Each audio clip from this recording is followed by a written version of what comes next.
오늘 설교 제목을 한번 따라해 주시기 바랍니다. 거룩한 분노. 분노도 거룩할 수 있는가? 그런 질문을 한번 해보게 되는데, 우리는 흔히 성을 낸다 혹은 분노한다 라는 것을 다 죄라고 생각합니다. 왜냐하면 성경에도 그런 말씀이 있으니까요. 야고보서 1장을 보면 사람이 성내는 것이 하나님의 의를 이루지 못한다고 말씀하셨지 않습니까? 그런데 성경은 그렇다고 해서 모든 분노를 다 악하다고는 말하지 않습니다. 자기 자존심이 상해서 화를 낸다든지 이런 혈기는 물론 우리가 마땅히 삼가해야 할 죄이지만, 하나님의 영광이 지금 막 가려지고 있는데 인간의 잘못과 또 인간 사회의 구조적인 악으로 인해서 창조의 질서가 지금 막 망가지고 있는데, 그걸 보면서 분노의 감정, 소위 거룩한 분노, holy anger, 이것은 우리에게 필요한 감정이죠. 이것은 우리의 잠자는 영혼을 일깨우는 동력이 되는 것이죠.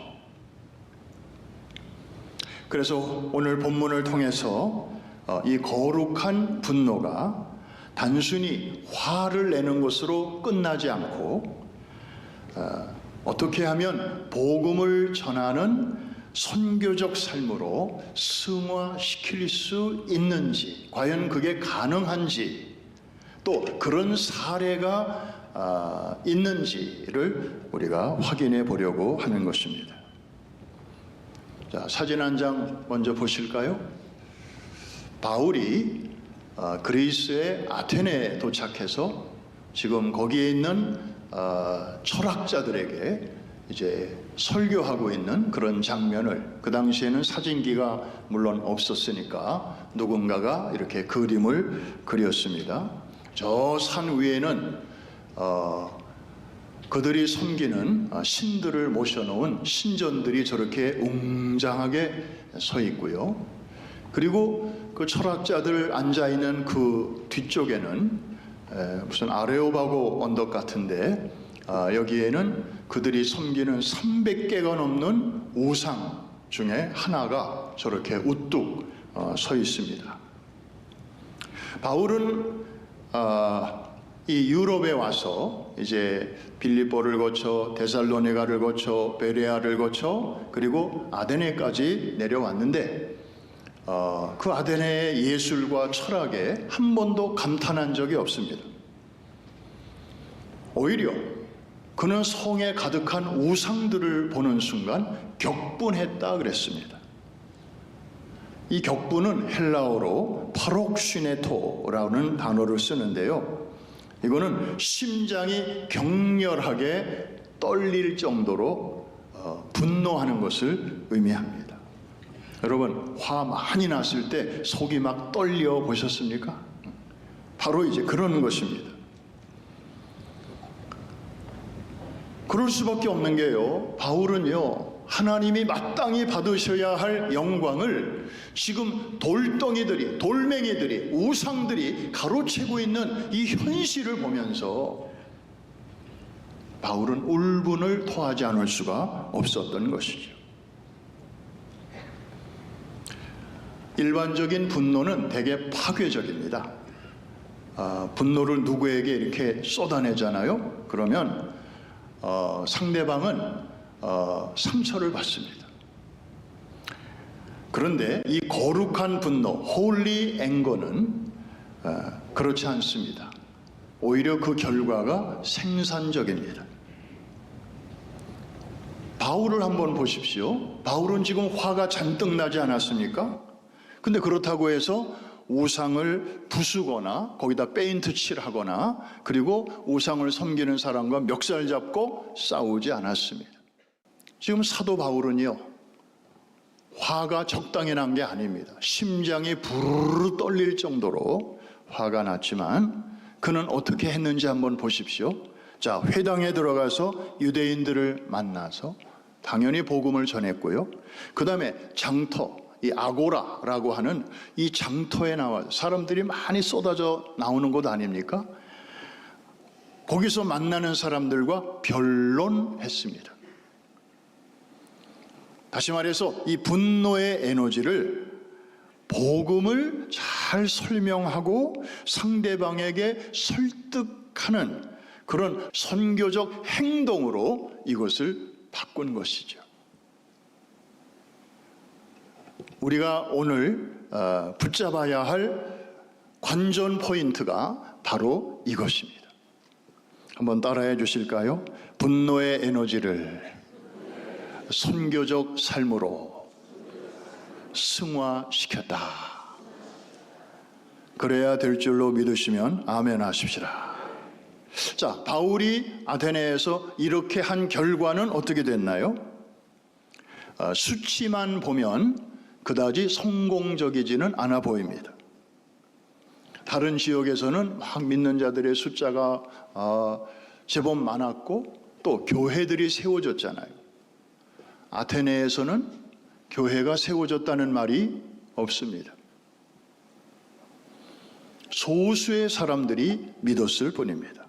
그러나 우리가 역사를 길게 볼 때 바울의 아테네 전도를 통해서 선교 전략과 또 신학적인 측면에서는 매우 중요한 성과가 있었습니다. 무슨 얘기냐 하면 그 당시 이 복음을 사람들은 어떻게 생각했는가 하면 그냥 저 갈릴리 무식한 사람들 사이에서 시작된 그런 가난한 자들의 종교, 이런 선입견들이 있었단 말이죠. 그런데 바울이 그 복음을 그 당시 최고 지성인들이 사용하던 언어인 헬라어를 통해서 논리적으로 잘 설명을 함으로써 기독교라는 종교가, 이 기독교 신앙이, 기독교 복음이 단순히 무지한 자들이 믿는 미신이 아님을 그들에게 증거했습니다. 더 나아가서 기독교가 세계적인 종교로 발돋움할 수 있는 그 변증학적인 기초를 놓게 된 것입니다. 그리고 비록 대중적인 부흥은 일어나지 않았고 또 즉각적으로 교회가 세워지지는 않았지만 영향력 있는 소수의 사람들이 이 복음을 받아들였잖아요. 자, 우리 한번 봅시다. 사도행전 17장 33절과 34절인데 앞절은 제가, 뒷절은 여러분이 읽어주시기 바랍니다. 이에 바울이 그들 가운데서 떠나매, 즉 아테네에서 복음 전하고 떠났다는 말입니다. 시작.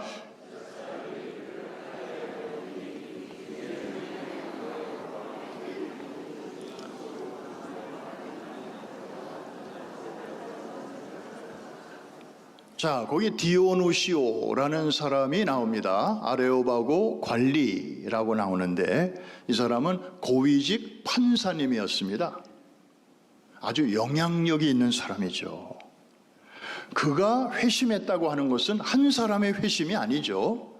그의 영향력 아래에 있는 사람들에게까지 임팩트를 미칠 수 있는 그런 상징성이 있습니다.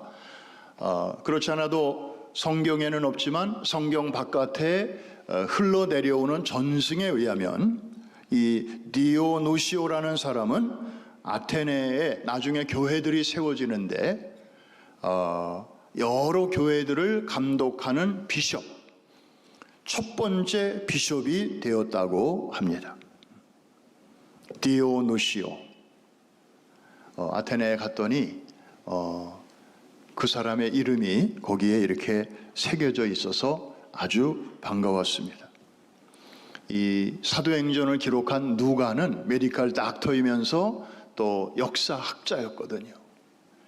그 정신없는 와중에 그 복음을 듣고 회심한 사람들의 이름을 놓치지 않고 저렇게 적어놨어요. 한번 그 이름 한번 저를 따라서 불러봐 주시기 바랍니다. 디오누시오, 다말이. 앞에 사람은 남자분이고 뒤에 사람은 여자분이에요. 이 사회적 지위가 있는 이 여성, 그리고 우리가 또 간과해서는 안 되는 것이 맨 마지막에 또 다른 사람들. 이름은 우리가 알 수 없지만 그래도 무시할 수 없는 최소 대여섯 사람이 아테네 선교의 열매가 되었습니다. 나중에 교회들이 세워지면서 바로 이분들이 그 아테네 복음화의 마중물이 되었을 것입니다. 정리합니다. 바울은 거룩한 분노를 그냥 화로 처리하지 않았습니다. 그냥 보이는 사람에게 내뱉지 않았습니다. 이것을 선교의 열정으로, 선교의 삶으로 연결시켰고 승화시켰습니다. 그 결과 선교학적으로, 신학적으로 이런 기초를 놓게 되었고, 그리고 비록 소수지만 거기서 예수 믿게 된 사람들을 통해서 그 아테네 시내 안에 그리스 정교라는 정교로 이어지는 하이웨이가 이어지게 되었습니다. 이번에 그리스와 터키를 여행을 하면서 느낀 것은, 터키는요 소련이 인접해 있는데 터키는 98%가 이슬람입니다. 그런데 그리스는 아무리 봐도 모스크, 이슬람 사원이 안 보여요. 이슬람의 지배도 받았었고, 그런데도 그 이슬람에 동화되지가 않았어요. 곳곳의 마을마다 그 아주 고색창연한 그리스 정교의 교회당들은 여기저기 많이 볼 수 있었어요. 너무 아주 감동이었습니다. 그런데 그 기초가, 그 씨앗을 누가 뿌렸는가 생각해 보니까 사도 바울이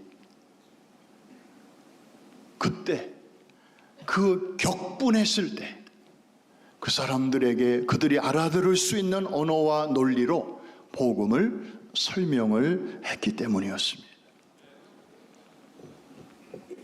여러분, 우리가 오늘 다른 내용은 다 잊어버리셔도 좋아요. 와, 바울 일행이 그 홀리 앵걸, 그 거친 막 속이 떨릴 정도의 그런 감정을 이렇게 선교적 삶으로 멋지게 승화를 시켰구나. 그랬더니 사람들은 아테네 선교가 별 볼 일 없었다고 혹평하기도 하지만, 그러나 선교의 하나님께서는 그런 바울과 그 일행들의 그 삶을 통해서 오늘날 2000년이 지나도록 교회가 맥을 잘 이어갈 수 있는 기초를 놓으셨구나. 그렇다면 바울은 각오 없지만 바울을 그렇게 쓰신 하나님은 지금도 살아 계시니, 그런 중심을 가지고 나아갈 때 하나님이 저와 여러분과 우리 교회를 선교적 교회, 선교적 삶을 향해서 달려가는 여러분들을 통해서 그 다음에 무언가 커다란 일을 위한 기초를 놓으실 줄로 믿습니다. 이런 역사의식을 우리가 가져야 된다는 것입니다.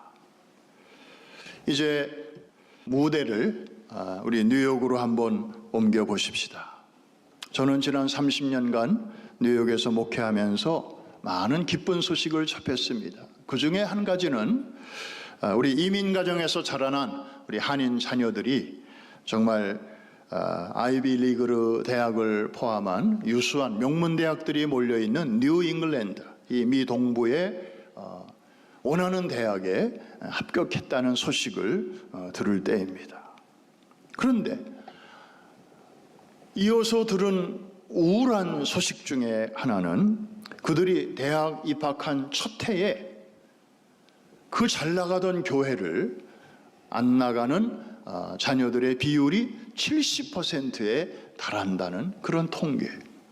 그리고 4학년쯤 졸업반쯤 되면 그 통계가 70%에서 90%로 올라간다고 하는 그런 통계였습니다. 참 믿기 힘든 통계였고, 그리고 충격 자체였습니다. 왜냐하면 여러분들이 미국에 이민 올 때 왜 오셨습니까? 이렇게 물어보면 제 남은 여생이라도 좀 넓은 땅에서 편히 좀 살아보려고 왔어요. 이런 사람들은 30%도 안 돼요. 반면에 우리 자녀들만이라도 좀 넓은 기회의 땅에서 아이들이 꿈을 마음껏 펼칠 수 있는 그런 기회를 좀 주고 싶어서 기득권 다 내려놓고 왔습니다. 이런 부모님들이 70%란 말이에요.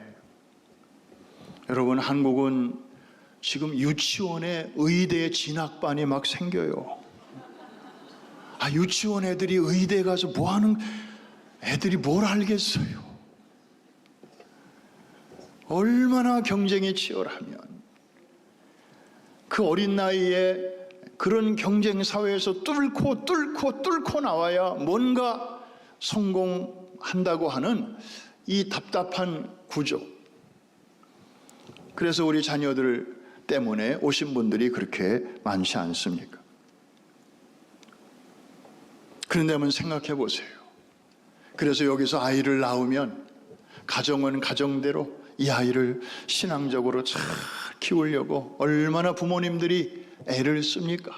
가정예배, 그 힘든 중에도 아이를 위해서라도 가정예배 드리려고 애를 쓰고, 그리고 그냥 부부끼리 좀 이렇게 싸우려고 하다가도 아이에게 그래도 상처를 주면 안 되니까 교회 장로님, 권사님, 집사님들이 이렇게 집안에서 싸우는 모습을 보이면 애들에게 씻을 수 없는 또 아픔을 줄 수 있으니까 또 참고, 그러면서 우리 자녀들 노심초사하면서 잘 키우시지 않았습니까? 교회는 교회대로 이 아이들을 맡아서 주일학교 우리 교사들, 전도사님들, 또 패스터들이 이 아이들 부모의 심정으로 맡아서 주일 예배, 또 캠프, 수련회, 또 여름이면 단기 선교, 그냥 끊임없이 아이들을 데리고 다니면서 영적인 감화를 주려고 얼마나 많은 공을 들였습니까? 평균 17년 가정과 교회가 손잡고 그렇게 애를 쓰고 투자를 했는데, 그래서 대학에 보냈는데 그 1년이 채 되기도 전에 10명 중에 7명이 교회를 안 나간다. 이런 현실이 너무 서글프지 않은가요? 여러분, 괜찮아요? 그냥 매년 그냥 이렇게 해도 괜찮은 거예요? 17년의 공든 탑이 1년 만에 무너지는 이 대참사가 작년에도 일어났고 금년에도 일어나고 내년에도 일어난다면 이거는 하나님 앞에 너무 죄송하고 아이들 앞에 너무 미안하지 않습니까? 우리가 아이들을 위해서 할 수 있는 게 고작 이것뿐이라면 우리 교회가 지난 50년 동안 쏟아왔던 그 모든 수고와 정성이 너무 허무하지 않냐 이거예요.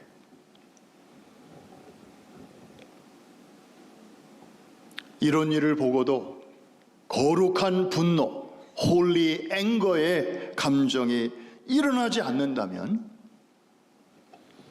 이런 분들은 어떻게 하면 좋을까요?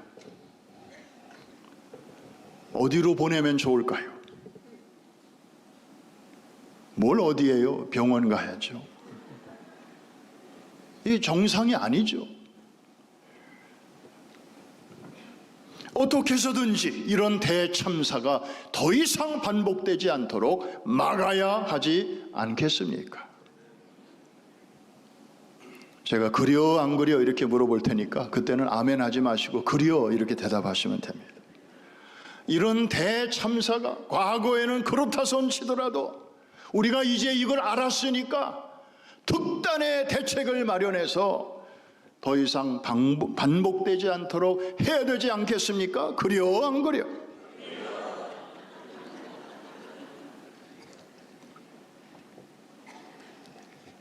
과연 저 골리앗처럼 우리 자녀들을 집어삼키려고 달려오는 그 세속주의, 인본주의, 이 자유주의의 물결을, 골리앗을 때려눕힐 수 있는 물맷돌, 과연 무엇인가요?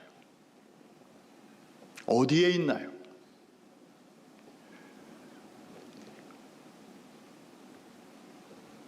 있나요, 없나요?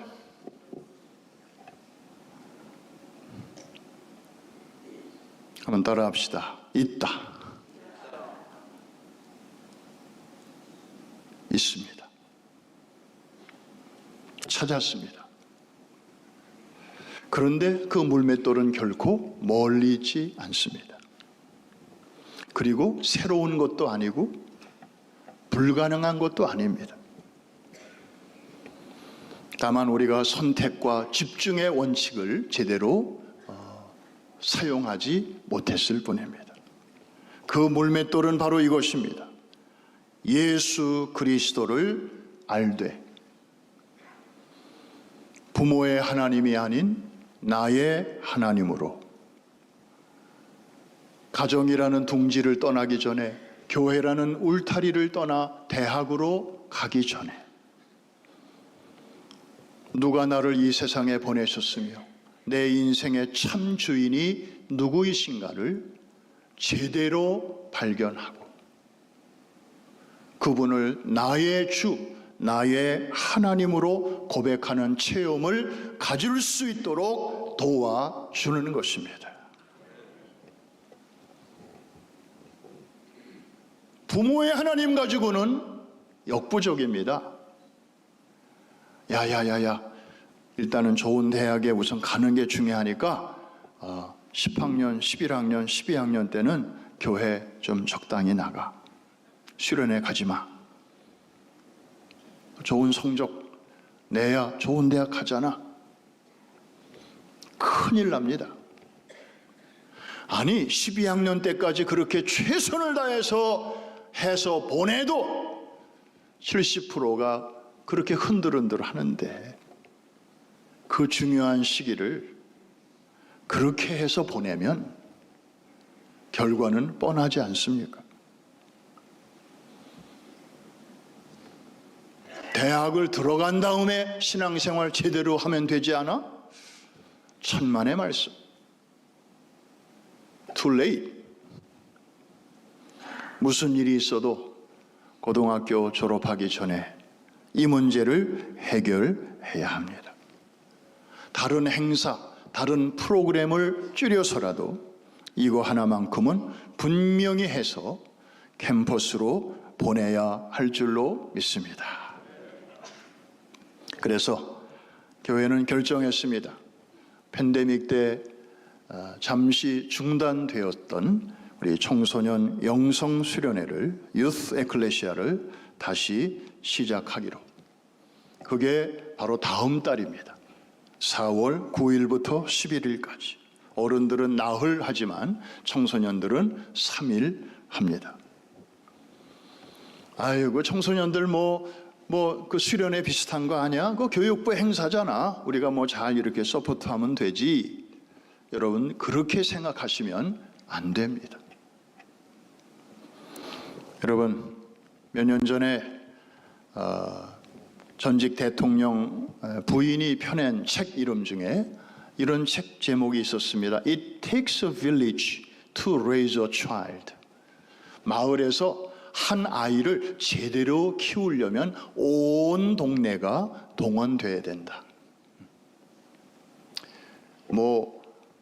그 부모님만 잘해가지고 안 된다는 거죠. 온 동네 아저씨, 아줌마, 또 어른들, 또 친구들까지 다 동원돼서 같이 힘 써줘야 거기서 인물이 나온다는 그런 얘기 아니겠습니까?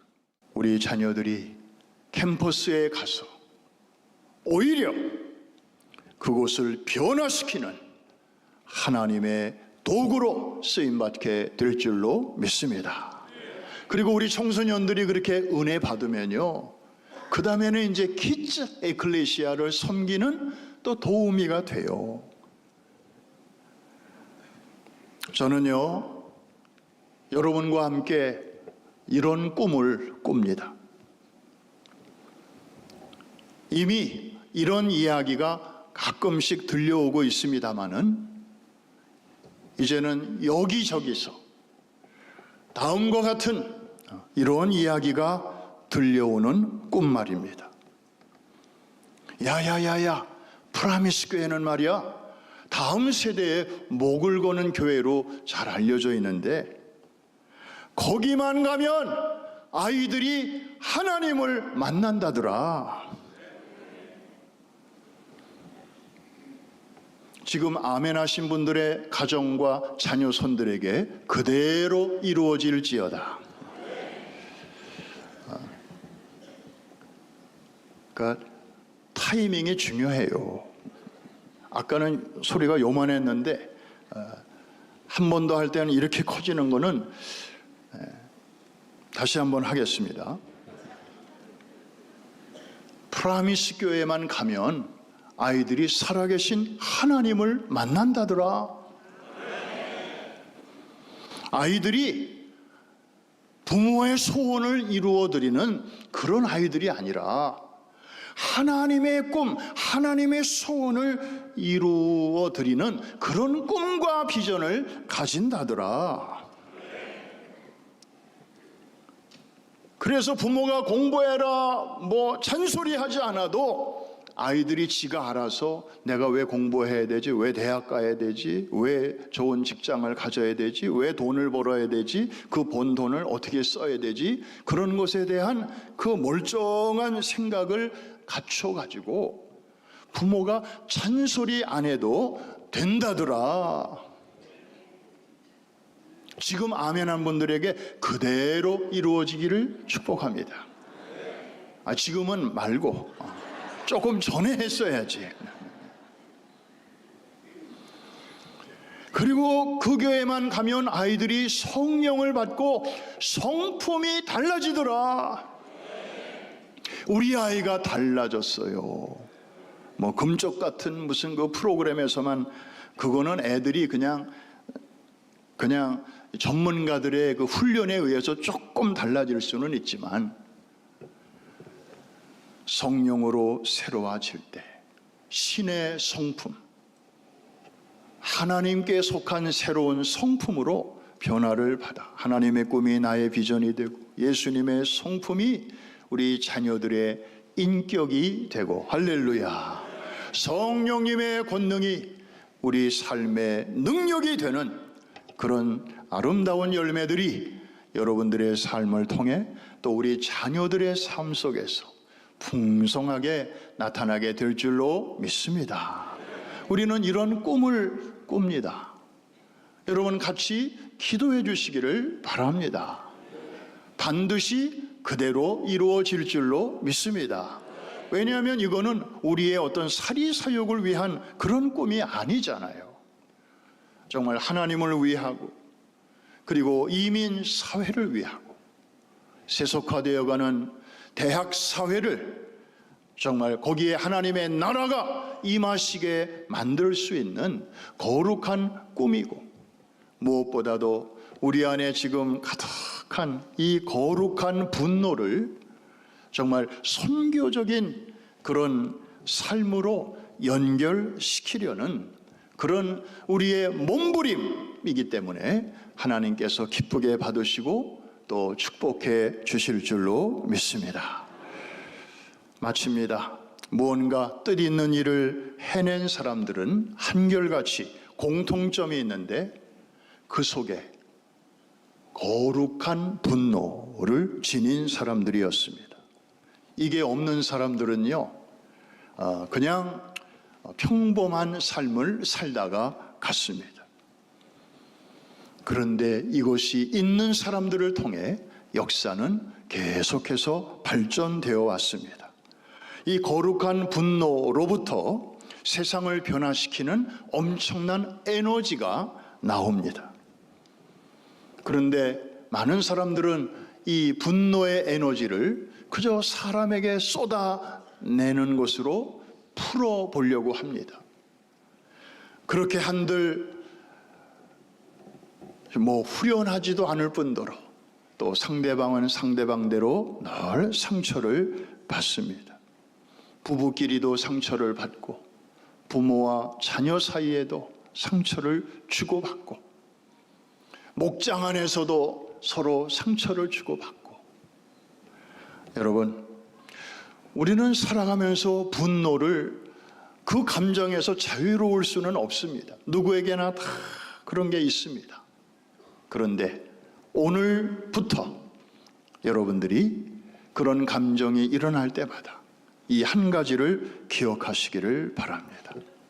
사사로운 감정은 우리가 잘 컨트롤하고, 거룩한 분노는 우리가 침묵하지 않고 그 에너지를 선교적으로 잘 연결시킬 때 우리 하나님은 여러분의 삶을 승리의 삶으로, 역사 발전의 귀한 그 선구자로 여러분들을 사용하실 줄로 믿습니다. 사자 이야기만 하고 마칩니다. 동물의 왕국을 보면 사자가 높은 산 꼭대기에 올라가서 평원을 쫙 내려다봅니다. 얼룩말들이 달려가는데 거기에 목표물을 하나 딱 찍습니다. 그리고 그것을 직시합니다. 아직 사자가 달려가기 전인데 그 사자의 얼굴 주위에는 날파리들이 쉬지 않고 왱왱왱왱왱 하면서 맴을 돕니다. 그런데 한번 따라해 주시기 바랍니다. 사자는 날파리와 싸우지 않는다. 그 근엄한 표정을 하고 있는 사자가 야 비켜, 귀찮아, 비켜, 앞발 옆발 왼발 이걸 들이면서 날파리와 싸우지 않습니다. 그냥 그대로 둡니다. 그러면서 목표를 뚫어지게 바라봅니다. 그러다가 몸을 일으켜서 질주하기 시작합니다. 그런데 재미있는 것은 그 목표를 향해서 가다 보면 그 중간에 다른 얼룩말들이 막 지나가요. 우리 같으면 효율을 생각하면 그 가까이 지나가는 놈 덥석 물어가지고 점심 잡수시면 될 텐데, 이 사자는 아까 저 산 위에서 보아두었던 그 목표를 놓치지 않습니다. 사소한 것은 지나가고 사소한 것과 시비를 붙지 않고 거룩한 목표를 향하여 달려가는 그 판단력과 그 용기와 그 집중력을 통해서 사자는 그 수많은 동물들이 가득한 정글 가운데서 동물의 왕으로서의 위엄을 지금까지 지켜오고 있는 거 아니겠습니까? 한번 따라해 주시고 같이 기도하겠습니다. 시시한 분노는 내려놓고 거룩한 분노, 그 에너지를 선교적 삶으로 승화시키자. 그래야 될 줄로 믿으시면 큰 소리로 아멘 하십시다.